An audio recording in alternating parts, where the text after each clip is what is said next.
బాబురావు గారు, వారికి ఎస్సీ హోదా వర్తించదు, క్రైస్తవ మతంలోకి మారగానే ఎస్సీ హోదా కోల్పోతారు అని కోర్టులో వచ్చింది.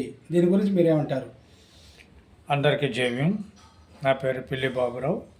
జై భీమ్ కార్మిక సంక్షేమ సంఘ ఏపీ పాలిటిక్స్ కూటమి చైర్మన్ పిల్లి బాబురావు. దళిత దండు వారికి ఏమన్నారయ్యా? క్రైస్తవ మతంలోకి మారగానే ఎస్సీ హోదా కోల్పోతారు. వారికి క్రైస్తవ మతంలోకి చేరగానే అది ఎస్సీ రిజర్వేషన్ కోల్పోతారు అని చెప్పి సుప్రీంకోర్టు, హైకోర్టులు తీర్పులు ఇచ్చినాయి. న్యాయ వ్యవస్థ ఒకటి ఆలోచన చేసుకోవాలి. ఈ భారతదేశంలో దళితుడు అనేవాడు ఏ మతంలోకి పోయినా కానీ రాజ్యాంగం, డాక్టర్ బిఆర్ అంబేద్కర్ గారి రాజ్యాంగం ప్రకారంగా వాళ్ళకి మత స్వేచ్ఛ ఉంది.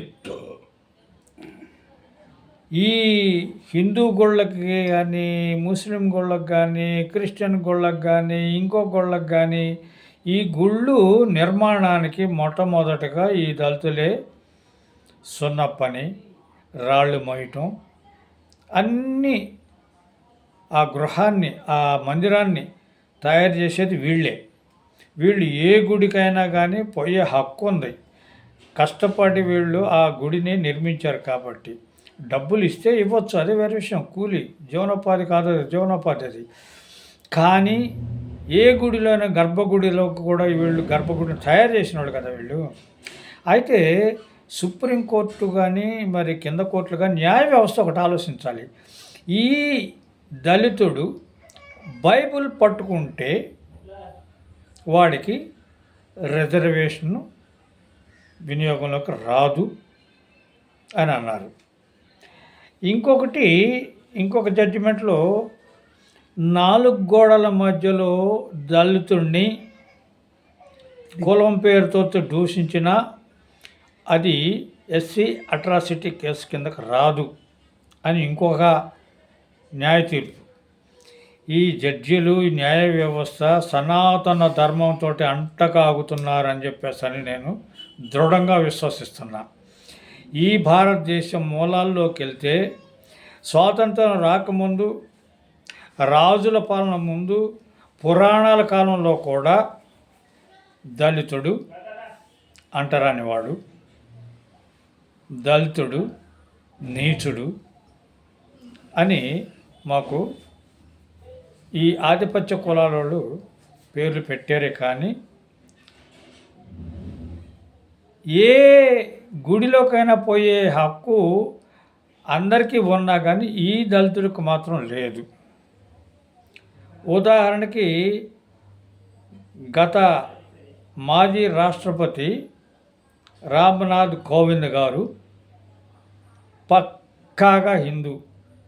రామ్నాథ్ కోవింద్, గోవిందుడి పేరు మీద ఆయన్నే గుడి బయట, మందిరం బయట కూర్చోబెట్టి పూజలు చేసి పంపించారు. అంటే ఈ దళితులకి హిందుత్వంలో ఏ మేరకు గౌరవం ఉంది అని ఆలోచించాలి. రెండవది, భారతదేశంలో క్రిస్టియన్ అనేది గుర్తింపులోకి ఎట్లాగొచ్చింది? ఒకనాడు భారత రాజ్యాంగాన్ని రాయటానికి డాక్టర్ బిఆర్ అంబేద్కర్ గారు ఎన్నెన్నో దేశాలు తిరిగి ఆ దేశాల రాజ్యాంగాలు చదివి అన్నిట్లో మనకి కావాల్సిన మంచి మంచి మంచి మంచి మంచి మంచి సెంటెన్స్ తీసుకొని ఇక్కడ కష్టపడి రాసేవాళ్ళు. క్రిస్టియన్ అనేది ఇక్కడ మనం ఎందుకు గుర్తించామంటే ప్రపంచ దేశాలతో మనం కలిసి ఉంటున్నాం కాబట్టి, ప్రపంచ దేశాల్లోకి మనం ఎట్లాగా బ్రతకడానికి పోతున్నామో అలాగే బ్రతకడానికి ఇతర దేశాల నుంచి ఇక్కడికి వస్తారు. ఇప్పుడు ఉదాహరణకి సోనియా గాంధీ ఇటలీ క్రిస్టియన్, సింపుల్గా చెప్పుకున్నాం, ఇటలీ క్రిస్టియన్. అట్లాగే పవన్ కళ్యాణ్ 3వ భార్య 4వ భార్య రష్యా అమ్మాయి, రష్యా క్రిస్టియన్. వీళ్ళిద్దరు క్రిస్టియన్లు. వీళ్ళు వ్యాపారం కోసం వచ్చినా, లేకపోతే వలసలు వచ్చిన బ్రతకడానికి వచ్చినా, లేదా ఇక్కడ భారతీయులతోటి సత్సంబంధాలు పెట్టుకొని అధికారపూర్వకంగా వివాహం చేసుకున్నా వాళ్ళు ఈ భారత సార్వభౌమాధికారానికి లోపడి ఉండాలి. అలా లేనప్పుడు, వాళ్ళు అతిక్రమించినప్పుడు, కోర్టు పరిధిలోకి వెళ్ళినప్పుడు, పోలీస్ స్టేషన్ పరిధిలోకి వెళ్ళినప్పుడు వాళ్ళని క్రిస్టియన్ అని ఐడెంటిఫై చేస్తాం. ఎందుకు అనగలుగుతున్నాం వాళ్ళని? క్రిస్టియన్ దేశం నుంచి ఇక్కడికి వచ్చినాడు కాబట్టి వాళ్ళు క్రిస్టియన్ అని చెప్పేసి అని ఐడెంటిఫై చేస్తున్నాం. క్రిస్టియన్ అనేది గజిటెడ్ కూడా ఉంది. అయితే ఈ పురాణాలతో పాటు దళితుడు మరి ఇక్కడ జీవించిన వాడైతే వీడిని క్రిస్టియన్ అని చెప్పేసి ఎట్లా సుప్రీంకోర్టు అంటుంది? నాకు అర్థం కావట్లేదు. బైబిల్ పట్టుకుంటే క్రిస్టియన్ అని ఎట్లాగా అంటుంది? మరి వాడు పుట్టుకెక్కడా? వాడిని క్రిస్టియన్గా నువ్వు ఎట్లాగా ఐడెంటిఫై చేసావో ఆ వివరాలు లేవు. ఇప్పుడు సోనియా గాంధీ లాగా, లేకపోతే మన పవన్ కళ్యాణ్ భార్యలాగా క్రిస్టియన్ దేశాల నుంచి దళితులు వస్తే నువ్వు చూపించాలి. క్రిస్టియన్ దేశాల నుంచి రాని వాడిని, ఇక్కడ పుట్టిన వాడికి బైబిల్ పట్టుకుంటే వాడిని క్రిస్టియన్ ఎట్లా అంటావు? రిజర్వేషన్ వాడికి ఎట్లా వర్తించదు అంటావు?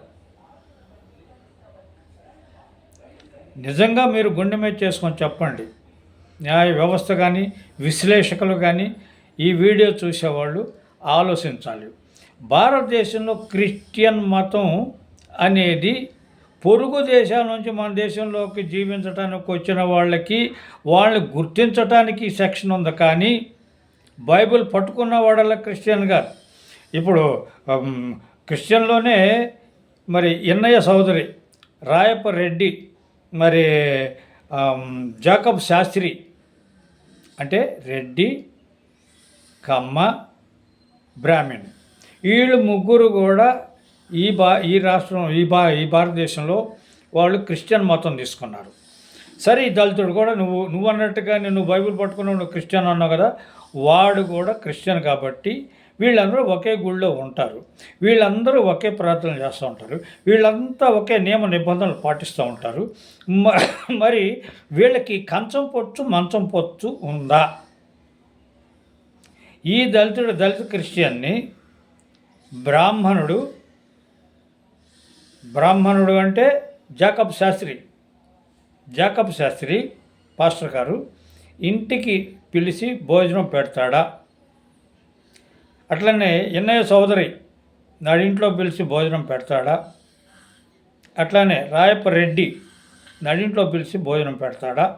ఈ మాదిగా 59 కులాల్లో ఉన్న దళితులు వీళ్ళు క్రిస్టియన్ మతంలోకి వస్తే వీళ్ళని ఆదరంగా వాళ్ళు సోదర భావంతో వాళ్ళని కలుపుకొని వాళ్ళు క్రిస్టియన్ మత ఆచారాన్ని పాటిస్తున్నారా అనేది కూడా గుర్తుంచుకోవాలి మీరు.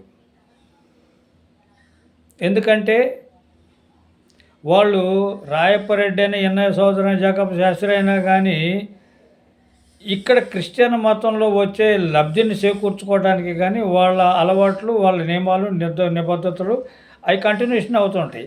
అవి కంటిన్యూషన్ కాలేదు అంటే ఈ దళిత క్రిస్టియన్ వాడికి భోజనం పెట్టాలి, ఈ దళిత క్రిస్టియన్ తోటి రక్త సంబంధం పెట్టుకోవాలి, వాడి పిల్లని వీడికి ఇవ్వాలి, వీడి పిల్లని వాడికి ఇవ్వాలి, సంబంధంలో ఉండాలి.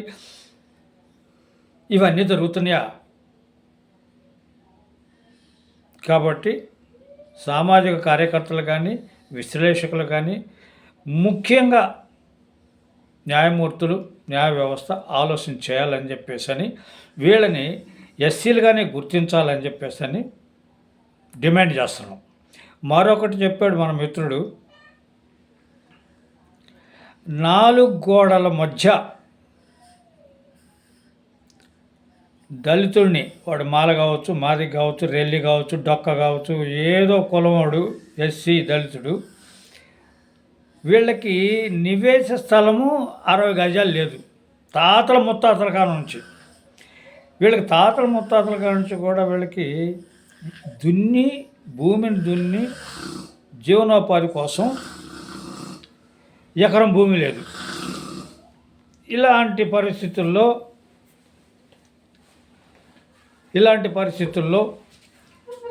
4 గోడల మధ్య దళితుడిని ఒక అధికారి కావచ్చు, ఒక కామందు కావచ్చు, ఎందుకు తిట్టుతాడు?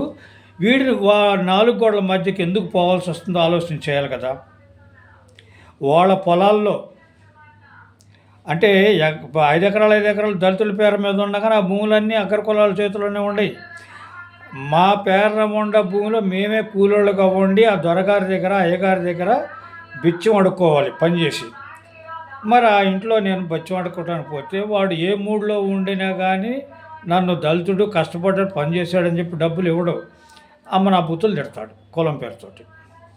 అట్లాగనే ప్రభుత్వ ఆఫీసుల్లో కూడా నా అప్లికేషన్ చూడండి అయ్యా ఎందుకు ఇంతకాలం పెండింగ్ అయిందని చెప్పేస్తారంటే ఆ అగ్ర కులపోడు అసభ్యకరంగా బూతులు తిడతాడు. గౌరవ సర్వోన్నత న్యాయస్థానం ఏమంటుంది? 4 గోడల మధ్య దళితుడిని కులం పేరుతో తిట్టినా కానీ కొట్టినా కానీ ఎస్సీ అట్రాసిటీ వర్తించదు అని చెప్పేసి ఇంగిత జ్ఞానం లేకుండా ఆ జడ్జిమెంట్ ఇచ్చారనేది నేను సంబోధిస్తున్నా. అది ఇంగిత జ్ఞానం లేని జడ్జిమెంట్. వీడికి నిలువ నీడలేదు దళితుడికి.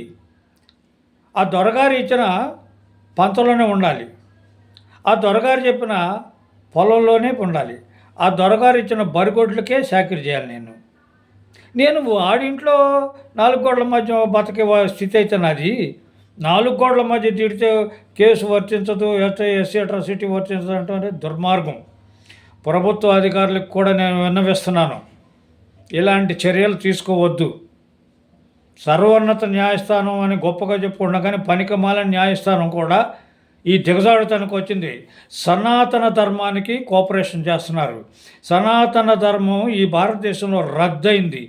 దాన్ని ఎర్రకోట మీద కూడా పొగిడి మన దేశ ప్రధాని చెప్తున్నాడు, ఎర్రకోట మీదనే.